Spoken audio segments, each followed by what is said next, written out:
Chapter 6. The room lapsed into silence, broken only by the hum of machinery and a very faint beeping sound. Thomas knew he was immune, at least he'd been told he was, but he didn't know about anyone else. Had actually forgotten about it. The sickening fear he'd felt when he first found out came flooding back. For an experiment to provide accurate results, the Ratman explained, one needs a control group. We did our best to keep the virus from you as long as we could, but it's airborne and highly contagious. He paused, taking in everyone's gazes. Just bloody get on with it, Newt said. We all figured we had the bug and disease anyway. You're not breaking our hearts. Yeah, Sonia added. Cut the drama and tell us already. Thomas noticed Teresa fidgeting next to him. Had she already been told something also? He figured that she had to be immune like him, that Wicked wouldn't have chosen them for their special roles otherwise. Ratman cleared his throat. Okay then. Most of you who are immune and have helped us gather invaluable data, but only 2 of you are considered candidates now. But we'll go into that later. Let's get to the list. The following people are not immune. Newt. Something like a jolt hit Thomas in the chest. He doubled over and stared at the floor. Ratman called a few more names, but none Thomas knew. He barely heard them over the dizzying buzz that seemed to fill his ears and fog his mind. He was surprised at his own reaction. Hadn't realized just how much Newt meant to him until he'd heard the declaration. A thought occurred to him. Earlier, the Ratman had said that control subjects were like the glue that kept the project's data together. Made it all coherent and relevant. The glue. That was the title given to Newt. The tattoo that was etched into his skin even now like a black scar. Tommy, slim yourself. Thomas looked up to see Newt standing there with his arms folded and a forced grin on his face. Thomas straightened back up. Slim myself? That old shank just said you're not immune to the flare. How can you... I'm not worried about the bloody flare, man. I never thought I'd be alive at this bugging point. Living hasn't exactly been so great anyway. Thomas couldn't tell if his friend was serious or just trying to seem tough. But the creepy grin still hadn't left Newt's face, so Thomas forced a smile onto his own. If you're cool with slowly going crazy and wanting to eat small children, then I guess we won't cry for you. Words had never felt so empty before. Good, Dad, Newt responded. The smile disappeared, though. Thomas finally turned his attention to the rest of the people in the room, his head still dizzy with thoughts. One of the Gladers, a kid named Jackson who he'd never gotten to know very well, was staring into space with blank eyes, and another was trying to hide his tears. One of the girls of Group B had red, puffy eyes. A couple of her friends were huddled around her, trying to console her. I wanted to get that out of the way, Ratman said. Mainly so I could tell you myself and remind you that the whole point of this operation has been to build toward a cure. Most of you, not immune, are in the early stages of the flare, and I have every confidence that you'll be taken care of before it goes too far. But the trials required your participation. And what if you don't figure things out? Minho asked. Ratman ignored him. He walked over to the closest bed, then reached up and put a hand on the odd metallic device hanging from the ceiling. This is something we're very proud of here. A feat of scientific and medical engineering. It's called a retractor. And it'll be performing this procedure. It'll be placed on your face. I promise you'll still look just as pretty when everything's done. Small wires within the device will descend and enter your ear canals. From there, they will remove the machinery in your brain. Our doctors and nurses will give you a sedative to calm your nerves and something to dull the discomfort. He paused to glance around the room. You'll fall into a trance-like state as the nerves repair themselves and your memories return. Similar to what some of you went through during what you called the changing back in the maze. But not nearly as bad, I promise. Much of that was for the purpose of simulating brain patterns.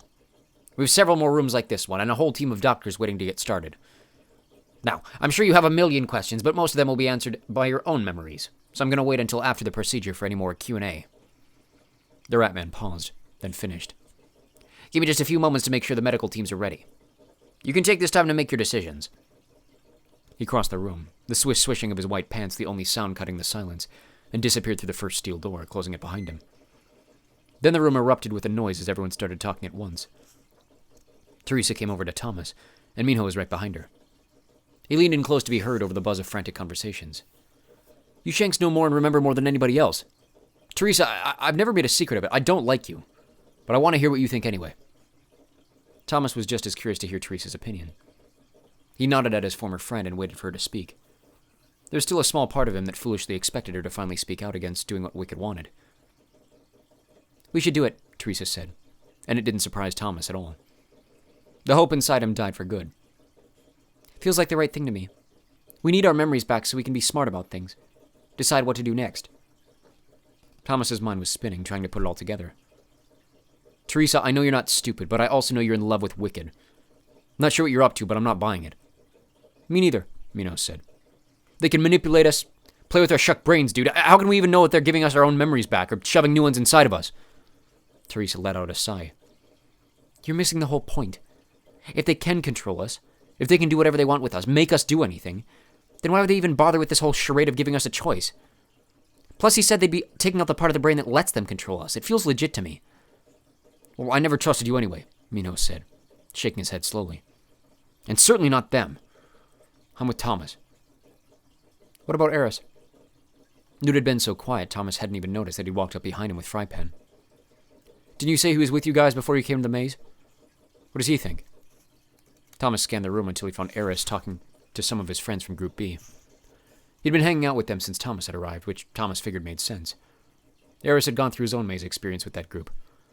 But Thomas could never forgive the boy for the part he'd played in helping Teresa back in the Scorch, luring him to the chamber in the mountains and forcing him inside. I'll go ask him, Teresa said. Thomas and his friend watched as he walked over, and she and her group started whispering furiously to each other. I hate that chick, Mino finally said. Come on, she's not so bad, Frypan offered. Mino rolled his eyes. If she's doing it, I'm not. Me neither, Newt agreed. And I'm the one who supposedly has the bloody flare, so I have more stake in it than anybody. But I'm not falling for one more trick.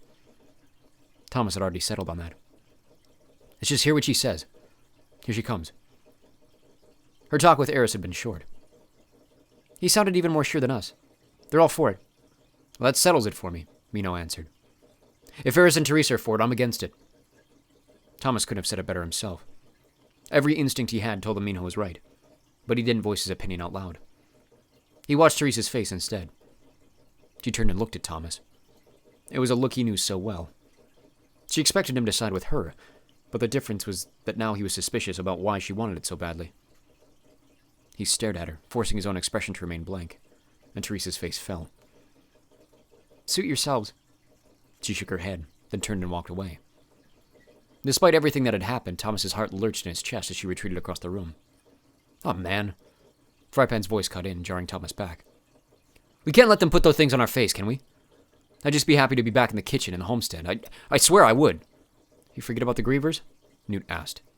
Frypan paused a second, then said, They never messed with me in the kitchen now, did they? Yeah, well, we'll just have to find you a new place to cook. Newt grabbed Thomas and Minho by the arms and led them away from the group. I've heard enough bloody arguments. I'm not getting on one of those beds. Minho reached over and squeezed Newt's shoulder. Me neither. Same here, Thomas said. Then he finally voiced what had been building inside him for weeks. We'll stick around, play along, and act nice, he whispered. But as soon as we get a chance, we're going to fight our way out of this place.